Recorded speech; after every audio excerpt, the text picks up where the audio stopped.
Hi friends, welcome back to learn with Lucy.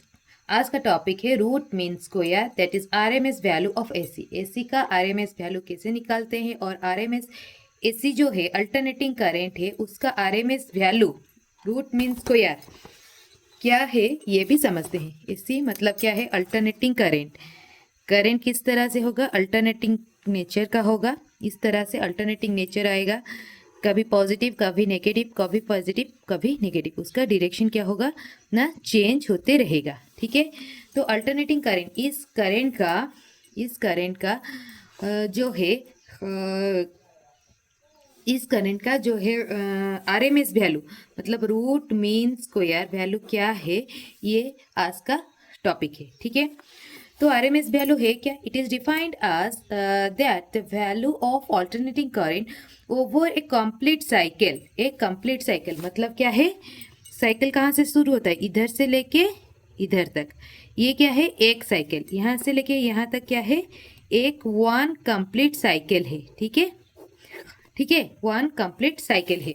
Over a complete cycle मतलब alternating current का एक complete cycle के अंदर हुई जो generate same amount of heat, मतलब वो जो हीट जो जनरेट करेगा एक कंप्लीट साइकिल के अंदर, वो जितना अमाउंट का हीट जनरेट करेगा इन ए गिवन रजिस्टर। एक अगर रजिस्टर में एक एसी करंट अगर फ्लो करा रहे हैं, अल्टरनेटिंग करंट अगर फ्लो करा रहे हैं एक रजिस्टर में, अगर हम लोग एसी अल्टरनेटिंग सोर्स अगर दे रहे हैं, अल्टरनेटिंग करंट अगर फ्लो हो रहा है एक साइकिल के अंदर, वो जितना अमाउंट का हीट प्रोड्यूस करेगा, किसमें? रजिस्टर में। जितना अमाउंट का हीट प्रोड्यूस करेगा in a given register that generated by, उतना ही वो जनरेट होगा by steady current in the same register. मतलब उतना ही हीट क्या होगा ना, जनरेट होगा। उतना ही हीट क्या होगा ना, जनरेट होगा इन द सेम रजिस्टर। वही रजिस्टर में अगर हम लोग डीसी सोर्स अगर दे रहे हैं तो उतना ही हीट क्या होगा ना, जनरेट होगा। उतना ही हीट जनरेट होगा, generated by the steady in the same register and in the same time during a complete cycle। एक कंप्लीट साइकिल में जितना टाइम लगता है उतना ही टाइम हम लोग क्या करेंगे ना, डीसी मतलब डायरेक्ट करंट, स्टेडी करंट का क्या करेंगे ना सप्लाई अगर करेंगे उसी रजिस्टर को उसी टाइम पीरियड के गैप में, तो सेम हीट क्या होगा ना, प्रोड्यूस होगा। सेम हीट प्रोड्यूस होगा, तो उसको ही बोलते हैं RMS value of AC. Alternating current का आरएमएस वैल्यू उसी को ही बोलते हैं। It is defined as that the value of the alternating current is, alternating current का ये ऐसा वैल्यू है ओवर ए कंप्लीट साइकिल, एक कंप्लीट साइकिल के लिए which would generate same amount of heat, equal amount of heat produce करेगा in a given resistor, एक particular resistor में, that is generated by A steady current. अगर उस register में steady current अगर एसी के बदले अगर हम लोग स्टेडी करंट अगर देंगे इन द सेम रजिस्टर, वही सेम रजिस्टर में, एंड द सेम टाइम, मतलब सेम टाइम, एक साइकिल के लिए जितना टाइम लग रहा है डीसी मतलब स्टेडी के लिए, स्टेडी करंट के लिए उतना ही टाइम अगर देंगे ड्यूरिंग ए कंप्लीट साइकिल, तो सेम हीट क्या होगा ना, प्रोड्यूस होगा। उसी अल्टरनेटिंग करंट का उसी वैल्यू को क्या बोलते हैं ना, वर्चुअल वैल्यू भी बोलते हैं, इफेक्टिव वैल्यू भी बोलते हैं, और क्या बोलते हैं ना, आरएमएस वैल्यू ऑफ एसी भी बोलते हैं। ठीक है, अभी इसको मैथमेटिकली समझते हैं। इट इज रिप्रेजेंटेड बाय, इसको हम लोग किस तरह से रिप्रेजेंट करेंगे? आई आरएमएस, आई सफिक्स में हम लोग लिखेंगे आरएमएस, आई आरएमएस, आरएमएस मतलब आरएमएस वैल्यू ऑफ एसी, और आई इफेक्टिव और आई वी। ठीक है, आई इफेक्टिव और आई वी, इसको क्या तीन टाइप का नाम से हम लोग बुला सकते हैं? आई आरएमएस, आई इफेक्टिव, आई आरएमएस, आई इफेक्टिव, आई इफेक्टिव और आई वी मतलब आई वर्चुअल। इस तीन तरह से हम लोग इसको रिप्रेजेंट कर सकते हैं। ठीक है, suppose I is the current whose flow in the register having resistance R in the given time t and produce heat H. तो ये जो है मतलब एक हम लोग क्या ले रहे हैं ना, एसी सप्लाई ले रहे हैं, ठीक है, एसी सप्लाई हम लोग दे रहे हैं। It is suppose I is the current हुई फ्लो इन द रजिस्टर। इसमें जो करंट फ्लो हो रहा है वो क्या है, आई करंट फ्लो हो रहा है in the given resistor R in the time period. ये जो टाइम हम लोग ले रहे हैं, टाइम पीरियड टी ले रहे हैं, टाइम पीरियड टी हुई प्रोड्यूसेस हीट एच, ठीक है, H amount of heat produce कर रहा है। तो instantaneous value of AC, instantaneous value मतलब कोई भी इंस्टेंट में एसी का जो वैल्यू है, एसी करंट का जो वैल्यू है, ये क्या है, आई है, और ये क्या है ना, टी है, ठीक है। तो कोई भी एक टाइम पीरियड में उसका जो वैल्यू है उसको हम लोग क्या किस तरह से रिप्रेजेंट करेंगे, आई नॉट साइन ओमेगा टी, क्योंकि ये एक साइनोसॉइडल वेव है और जीरो से स्टार्ट हुआ है ये, फिर इसको हम लोग किस तरह से लिखेंगे ना, I naught sine omega t. I naught जो है उसका क्या है ना, पीक वैल्यू है, ठीक है, ओमेगा एंगुलर फ्रिक्वेंसी है, टी जो है वो टाइम पीरियड है, ठीक है। तो इसको हम लोग किस तरह से लिख रहे हैं, तो फिर इस एसी करंट को हम लोग लिख रहे हैं आई नॉट साइन ओमेगा टी, ठीक है। इतने तक समझ में आया। उसके बाद दिया गया है if H T D H is the small amount of heat produce in time D T in the resistor R. अगर छोटा सा टाइम पीरियड अगर हम लोग लेंगे, छोटा सा अगर टाइम पीरियड अगर हम लोग लेंगे, ये जो टाइम पीरियड है इसको हम लोग डी टी से रिप्रेजेंट कर रहे हैं। डी टी ये छोटा सा टाइम पीरियड में जो हीट जो प्रोड्यूस हो रहा है, ये जो छोटा टाइम पीरियड में जो हीट प्रोड्यूस हो रहा है इसको हम लोग किस तरह से रिप्रेजेंट कर रहे हैं ना, डी एच। डी एच उसको किस तरह से रिप्रेजेंट कर रहे हैं ना, डी एच, ठीक है, डी एच। तो ये क्या हो जाएगा, D H and small amount of heat produce in time D T, कितने टाइम में वो प्रोड्यूस हो रहा है, डी टी टाइम में in the resistor R, R में। तो डी एच का वैल्यू कितना हो जाएगा, डी एच का वैल्यू कितना हो जाएगा, एच हीट, हीट का फॉर्मूला क्या है, heat is equal to I square R T, T is the time period. तो आई स्क्वायर की जगह पे I square, R time period कितना है डी टी, हम लोग छोटा सा टाइम पीरियड ले रहे हैं डी टी, ठीक है। In the complete cycle, cycle कितना है हमारा, जीरो से लेके टी तक, जीरो से लेके ये जो टोटल टाइम पीरियड है टी, ठीक है। साइकिल जो है zero to T, total heat produce is H, मतलब जो टोटल हीट जो प्रोड्यूस हो रहा है वो क्या है, एच। कितने में, zero to time period T में टोटल जो हीट प्रोड्यूस हो रहा है वो क्या है, कैपिटल एच, ठीक है। ये कैपिटल एच किस तरह से निकालेंगे, तो इधर से लेके इधर ये छोटा छोटा छोटा छोटा क्या होगा, आर होगा।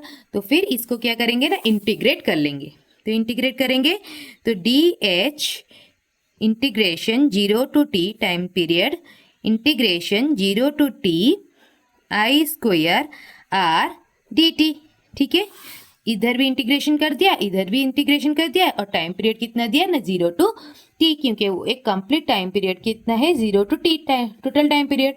Put the value of I in the above equation, I का वैल्यू को हम लोग इसमें डालेंगे, ठीक है। तो zero to time period T में टोटल हीट कितना प्रोड्यूस हो रहा है, हमने अज्यूम किया था एच, ठीक है।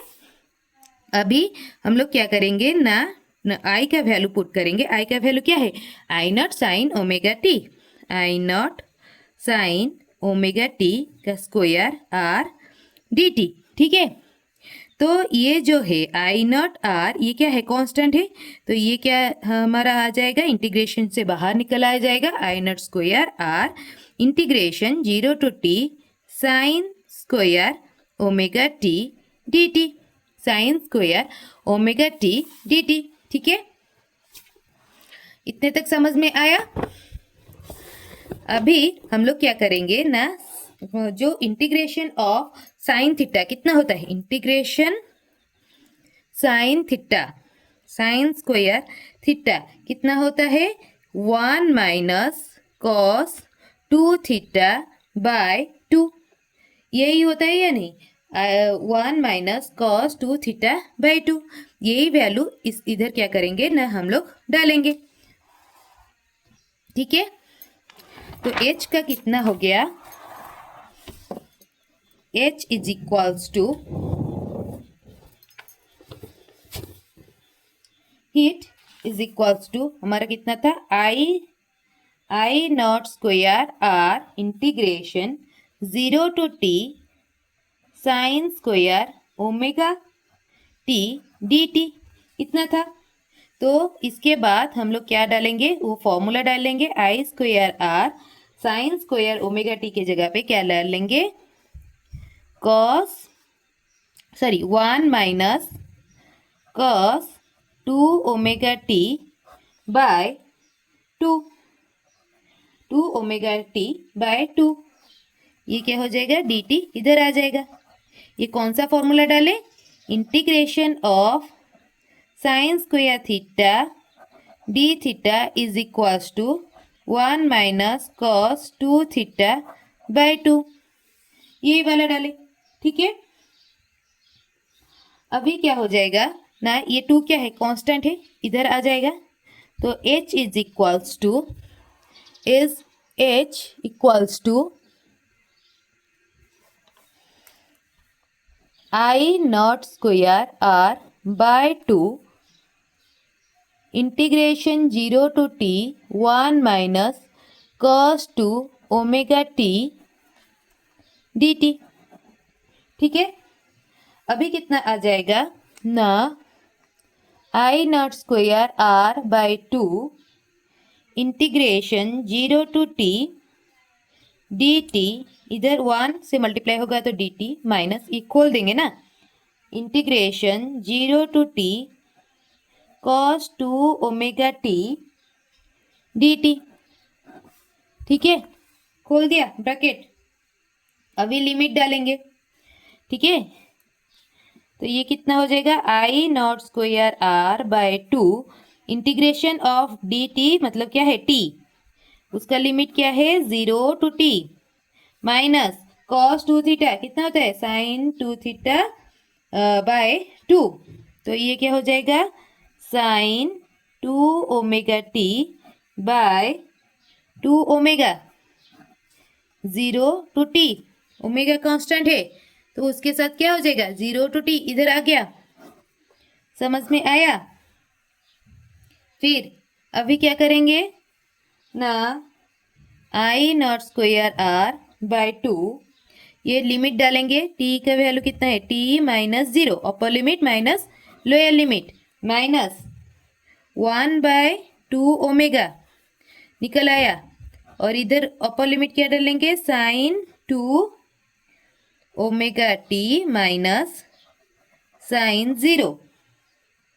ठीक है, और ओमेगा टी कितना होता है, ओमेगा टी कितना होता है 2 पाई, क्या ले रहे हैं, 2 पाई ले रहे हैं ना, फुल साइकिल 2 पाई फुल साइकिल कितना है 2 पाई ओमेगा टी कितना है,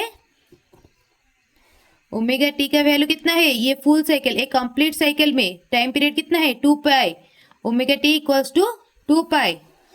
तो वही ले रहे हैं, ओमेगा टी इक्वल्स टू कितना ले रहे हैं ना, फुल साइकिल के लिए 2 पाई।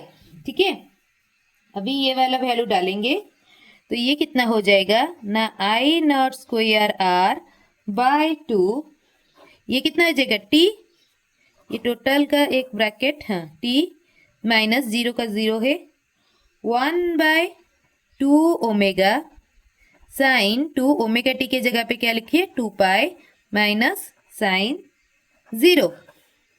ठीक है, साइन 4 पाई कितना होता है, साइन 4 पाई कितना होता है, 0 होता है, साइन 4 पाई साइन 0, ये सब क्या है, किसका कितना है, इसका वैल्यू 0 है, सभी का वैल्यू क्या है 0 है। तो 1 बाय 2 पाई, इधर भी 0 इधर भी 0। ठीक है, ये टोटल क्या हो गया 0 हो गया।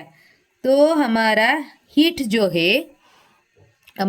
जो है H इक्वल्स टू कितना हो गया, H equals to I naught square R, ये टोटल क्या हो गया 0 हो गया, बाय 2, ये क्या है T। तो हमारा जो हीट जो प्रोड्यूस हो रहा है due to total heat produced over a cycle is equal to I naught square RT. ठीक है. If IRMS is the RMS value of the alternating current, alternating current का आरएमएस वैल्यू को हम लोग किस तरह से रिप्रेजेंट कर रहे हैं, IRMS. ठीक है. And heat is produced by the RMS current, और इसके वजह से जो हीट प्रोड्यूस हो रहा है वो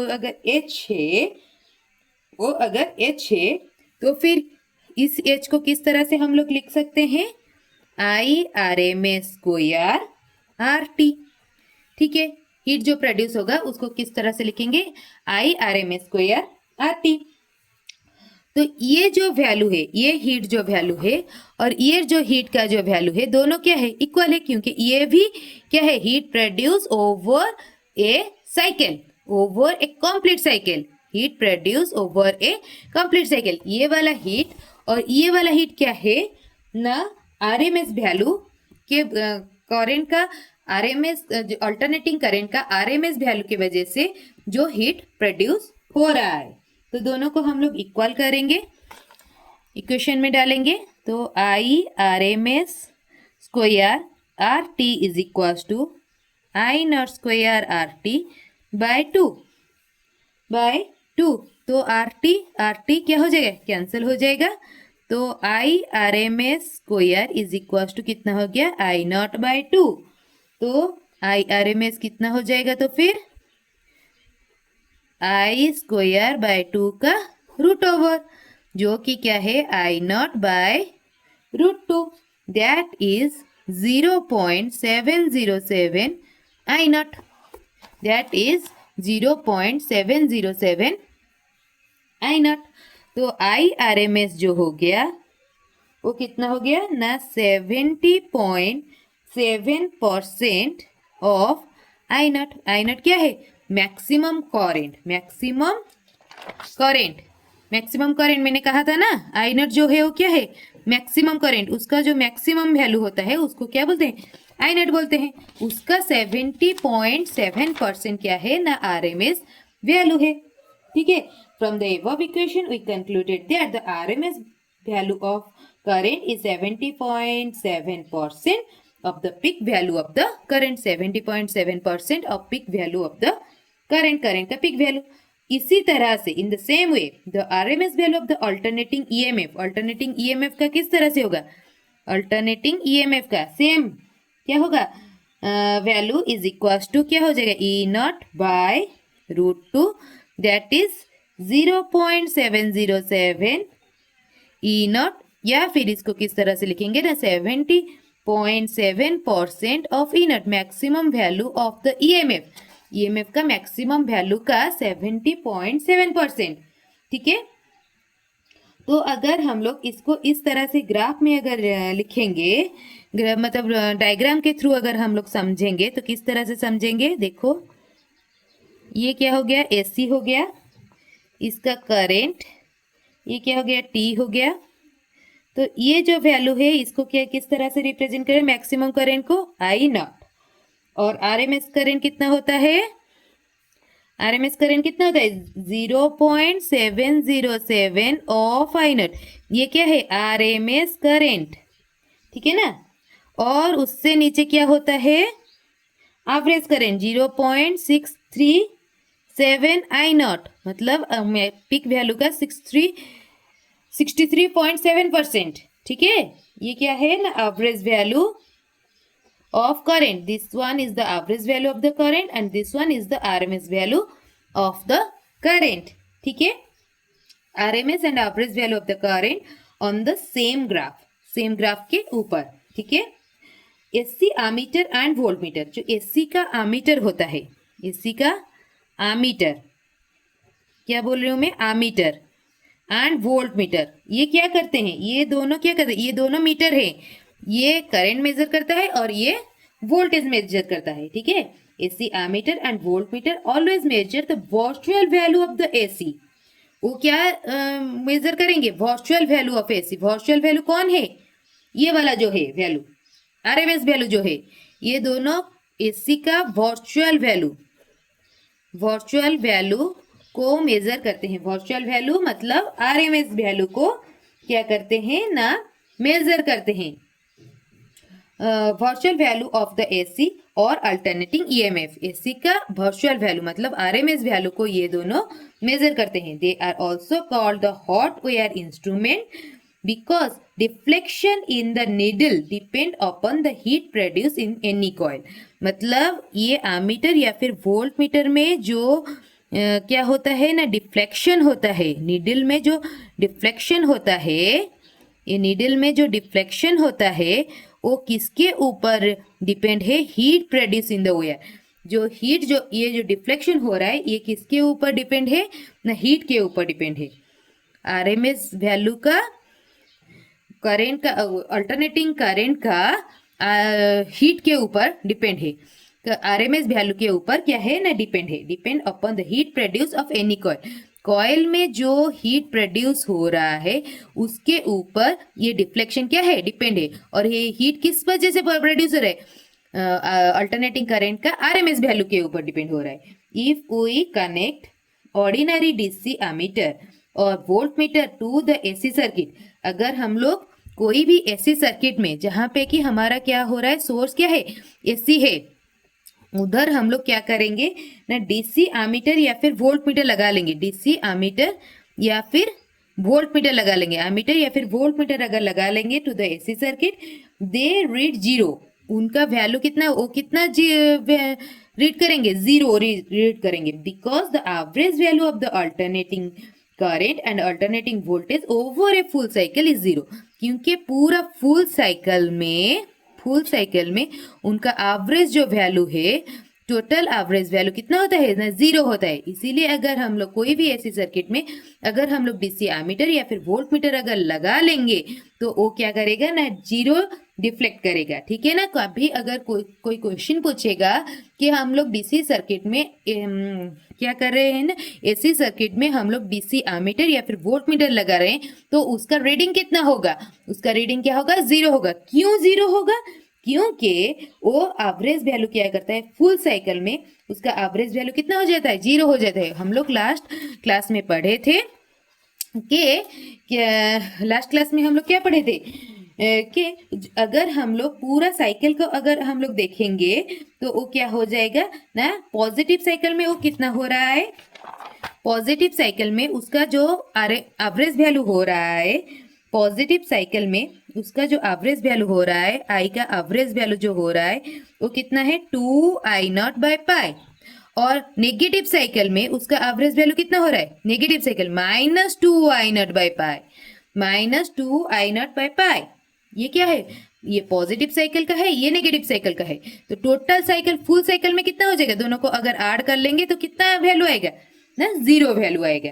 इसीलिए कोई भी ऐसे सर्किट में अगर हम लोग डीसी एमीटर या फिर वोल्ट मीटर लगा रहे हैं तो उसका जो टोटल एवरेज वैल्यू आ जाएगा वो क्या हो जाएगा ना? जीरो हो जाएगा। In a complete cycle the mean value of the AC will be zero. एक कंप्लीट साइकिल में मीन वैल्यू हमेशा क्या होता है ना? जीरो होता है। ठीक है, समझ में आया? अगर मेरा एक्सप्लेनेशन या फिर मेरा पढ़ाना अच्छा लग रहा है, please like, share and subscribe my channel. Thank you so much for watching.